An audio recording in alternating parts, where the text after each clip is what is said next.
Vamos lá então, continuando com a nossa correção agora, né? A correção, deixa eu acertar um pouquinho aqui, beleza? Tô menos feio. Correção então da prova de geografia. Vamos lá então fazer a correção dela. Sexto ano do ensino fundamental.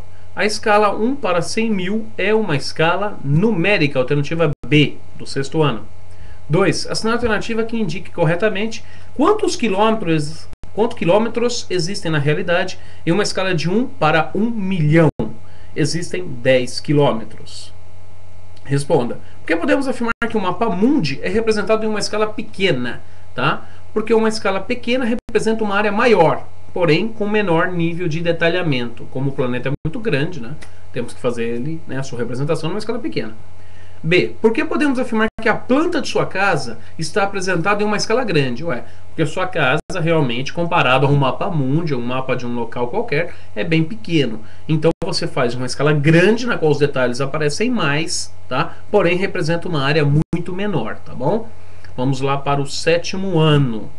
Assinale a alternativa que contém um domínio morfoclimático brasileiro marcado pela presença da maior floresta tropical do planeta, tá bom? Seria a alternativa E, o domínio amazônico. 2. Vegetação muito parecida com as savanas africanas, ou seja, basicamente um capim alto com estratos arbóreos e arbustivos. Presença das matas galerias auxiliares, solo ácido e corrigido pela adição de calcário ao solo, calagem. Estamos falando do domínio morfoclimático dos cerrados. Qual a alternativa que está aqui? A D. Responda. Quais as características do domínio da Caatinga?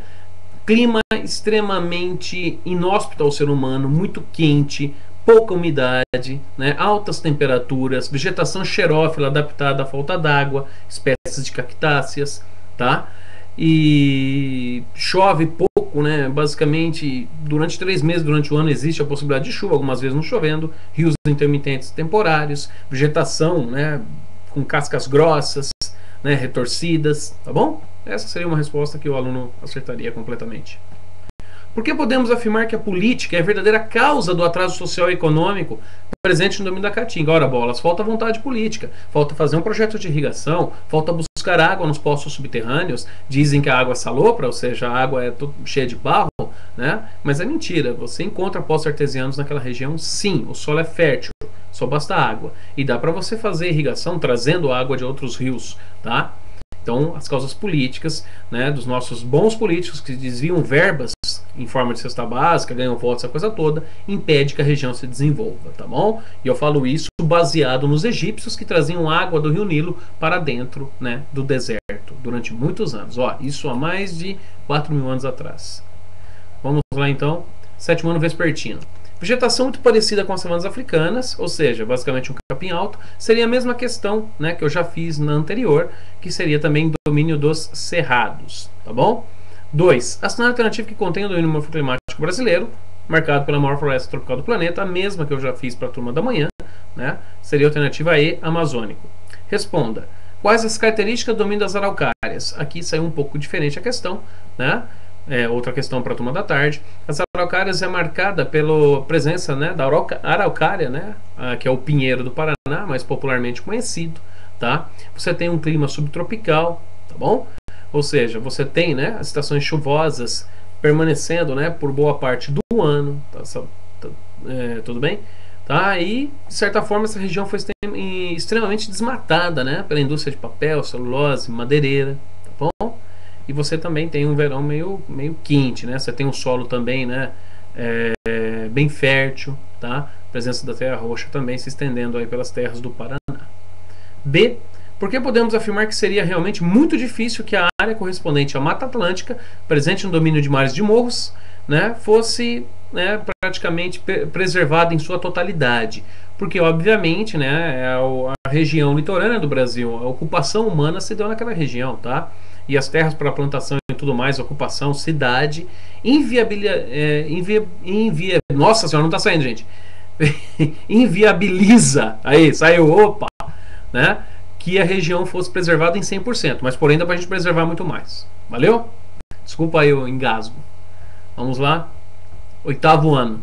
Assinale a alternativa que contém um tipo de sistema agrícola responsável por ocupar extensas áreas agricultáveis, do qual é utilizada pouca mecanização.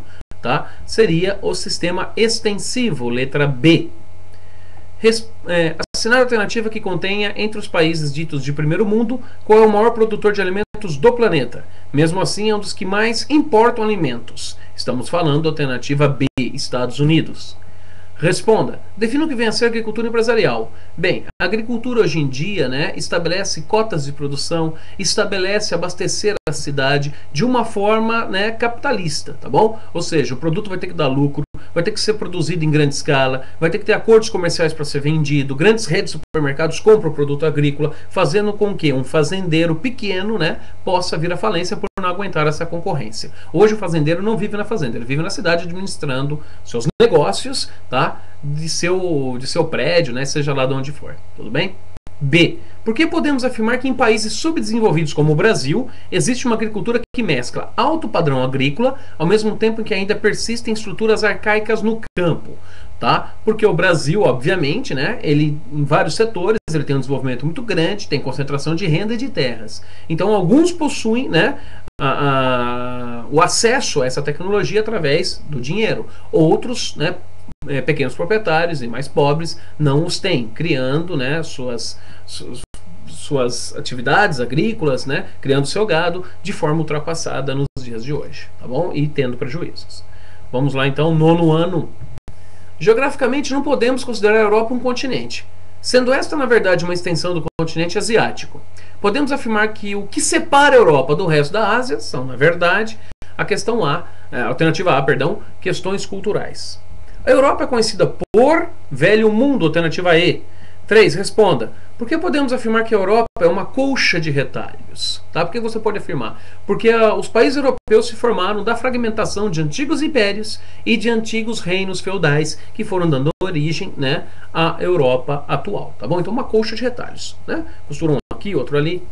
Por que culturalmente entre seus próprios habitantes a Europa é tão complexa e diferente? Tá? Porque em cada região isolada na época dos impérios ou do feudalismo criou sua própria cultura, língua e tudo mais, fazendo desta então, né, um território mais ou menos do tamanho do Brasil, com exceção da Rússia, com cada estado, imagine você, com cultura, língua, costumes, tudo próprios, tudo bem? Então era essa a correção, valeu aí, gente, desculpe o engasgo aquela hora e vamos, né, até daqui a pouco corrigirmos a P2 semana que vem. Um abração, tchau, tchau.